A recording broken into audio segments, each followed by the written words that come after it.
ഒരു മുട്ടയും ഒരു പഴവും നമ്മുടെ കയ്യിലുണ്ടെന്നുണ്ടെങ്കിൽ ഭയങ്കര ടേസ്റ്റി ആയിട്ടുള്ള ഒരു പലഹാരം ഉണ്ടാക്കിയിട്ട് എടുക്കാൻ വേണ്ടിയിട്ട് പറ്റും.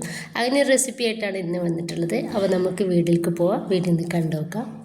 ഇതിന് വേണ്ടിയിട്ട് ഞാനിവിടെ എടുത്തിട്ടുള്ളത് റോബസ്റ്റ പഴമാണ്. അപ്പോൾ ഈ റോബസ്റ്റ പഴം വെച്ചിട്ട് ചെയ്യുമ്പോഴാണ് നമുക്കിത് കൂടുതൽ ടേസ്റ്റ് ഉണ്ടാവുക. അപ്പോൾ എൻ്റെ കയ്യിലിത് ചെറിയ പഴമാണ് കേട്ടോ. അപ്പോൾ അതുകൊണ്ടിട്ട് തന്നെ ഞാൻ ഒരു 2 പഴം ഇതിലോട്ട് എടുക്കുന്നുണ്ട്. ഇത് നന്നായിട്ട് നമുക്കൊന്ന് ഉടച്ചെടുക്കാം.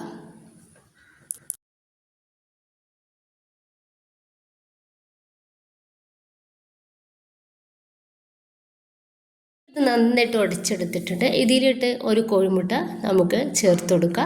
എന്നിട്ട് നന്നായിട്ട് തന്നെ ഒന്ന് മിക്സ് ആക്കി എടുക്കുക. ഇതിൽ നമ്മൾ തീരും വെള്ളം ഒന്നും ചേർക്കുന്നില്ല കേട്ടോ. ഈ ഒരു സമയത്തൊന്നും നന്നായിട്ടൊന്ന് മിക്സ് ആക്കി കൊടുക്കുക. ഇപ്പോൾ ഇത് നന്നായിട്ടൊന്ന് മിക്സ് ആക്കി എടുത്തിട്ടുണ്ട്. ഇനിയിപ്പോൾ ഇതിലോട്ട് 2 ടേബിൾ സ്പൂണ് ഓയിലാണ് കേട്ടോ ചേർക്കുന്നത്. അപ്പോൾ വെജിറ്റബിൾസ് ഓയിലോ അല്ലെങ്കിൽ നെയ്യൊക്കെ നിങ്ങൾക്ക് ഇതിലേക്ക് ആഡ് ചെയ്ത് എടുക്കാവുന്നതാണ്. ഇനിയിപ്പോൾ ഇത് നന്നായിട്ടൊന്ന് മിക്സ് ആക്കി എടുക്കുക. അതിൻ്റെ ശേഷം ഇതിലോട്ട് ഇനി ചേർക്കുന്നത് 1 ടീസ്പൂൺ വാനില എസൻസ് ആണ്. വാനില എസൻസ് നിങ്ങളുടെ കയ്യിലുണ്ടെങ്കിൽ 1 ടീസ്പൂണ് പഞ്ചസാര ചേർത്തിട്ട് ഒരു 2 ഏലക്കായ പൊടിച്ചിട്ട് ഇതിലേക്ക് ചേർത്ത് കൊടുത്താലും മതി. നന്നായിട്ടൊന്ന് മിക്സ് ആക്കി എടുക്കുക. ഇനിയിപ്പോൾ ഇതിലോട്ട് ഞാൻ 1 കപ്പ് മൈദ ഇട്ട് കൊടുക്കുന്നുണ്ട്. 1/4 ടീസ്പൂണ് ബേക്കിംഗ് സോഡ കൂടി ചേർക്കുന്നുണ്ട്. എന്നിട്ട് ഇതുപോലെ ഒന്ന് മിക്സ് ചെയ്ത് കൊടുക്കുക.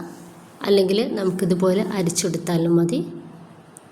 എന്നിട്ട് ഇത് നന്നായിട്ട് മിക്സാക്കി കൊടുക്കുക. മിക്സാക്കി കൊടുത്തതിൻ്റെ ശേഷം നമുക്ക് ഇതൊന്ന് നന്നായിട്ട് കട്ടിയിലാണ് ഇരിക്കുന്നത് എന്നുണ്ടെങ്കിൽ മാത്രം നമ്മളിതിലേക്ക് 1 ടേബിൾ സ്പൂണോ അല്ലെങ്കിൽ 2 ടേബിൾ സ്പൂണോ വെള്ളം ചേർത്ത് കൊടുക്കാവുന്നതാണ്.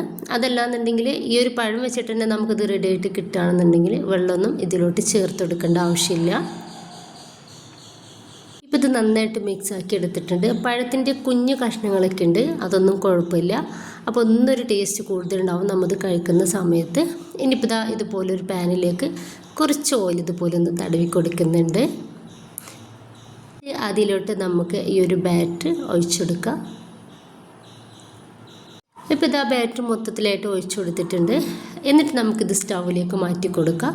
ഏറ്റവും കുറഞ്ഞ തേയിൽ ഒരു 10 മിനിറ്റോ അല്ലെങ്കിൽ ഒരു 5 മിനിറ്റോ മാത്രം മതി നമുക്കിതൊന്ന് റെഡിയായിട്ട് കിട്ടാൻ വേണ്ടിയിട്ട്.